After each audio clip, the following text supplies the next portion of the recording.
Hello guys, and welcome to today's weekly commentary. And you can thank my cat for this episode having no sound in the gameplay footage, because while I was attempting to record this, he climbed up on top of my TV and pushed the DVR box off, and as a result, the wires which record the sound got pulled out of the back.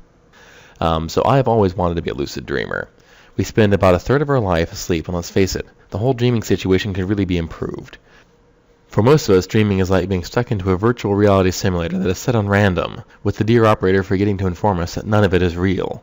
So on any given night, we are shuffling awkwardly from cover to cover through our office, desperately looking for our pants, or perhaps falling through the floor of a plane and into a bubbling volcano. We could suffer from a variation of my personal favorite, I'm running a complicated shutdown with a tight deadline, but all my workers are goofing off, and I can't find any of the material that I carefully ordered a week ago dream. Also high on the list is facing armed home invaders or psycho gunmen at a theater with nothing but a plastic spork, and the always delightful running away from ravenous animals on legs that seem to be made out of soft putty. Then, you just have those weird dreams where no one is behaving like normal, and the whole universe is a confusing hodgepodge of yesterday's meal, last week's itinerary, and the Disney cartoon you watched before bed. So, all these uncomfortable dreams change radically the moment you realize that it's not all a dream. The main thing that makes these dreams unpleasant is fear. The fear of failure, the fear of embarrassment, the fear of death, or just a struggle to make sense of the nonsensical. The knowledge that you are dreaming would be radically liberating. With none of it being real outside your mind, there are no real consequences for your actions or failures. The embarrassment of having no clothes evaporates, and you can stroll blithely on your way. Your free fall into a vat of superheated rock becomes a moment to appreciate the natural wonders around you from an unbeatably awesome vantage point. The disastrous shutdown becomes a fun opportunity to see what would happen if you create a bolted fault between three phases of 4,000 volts and then throw the main switch. It is a random digression. I do have a fascination with imagining the explosion that would occur if you were to launch a copper cable over high voltage lines and let it fall across the phases. In my mind, it erupts in a crackling concussive blast like a snap of a giant's whip and bursts into arcing trails of vaporized copper and hissing wires. It's quite beautiful, in a freight train shearing through a semi-trailer kind of way. But so, back to the dreaming. How does one get this amazing experience? So German researchers discovered in a study published in the Nature Neuroscience that dreamers who were shocked in the frontal lobe of their brain with a small current at 40 Hz would become lucid 77% of the time. And since subjects who were shocked with 25 Hz became lucid 58% of the time, it's relatively easy to deduce, through some simple deduction, that someone shocked in the frontal lobe with 60 Hz would lucidly dream about 124% of the time.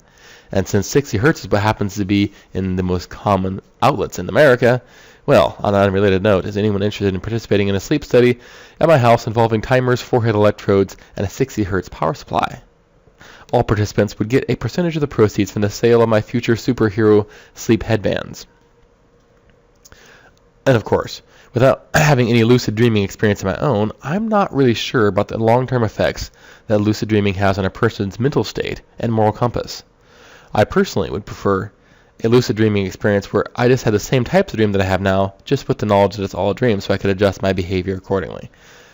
Having the ability to sculpt your own dream reality sounds amazing, but it could have consequences. You'd basically be the god of your dream world, and it would be the most complete and immersive virtual reality ever made. Quite frankly, you'd probably prefer to stay asleep than to crawl out of bed into the harsh, cold reality of your day-to-day life. It's hard enough to get up as it is.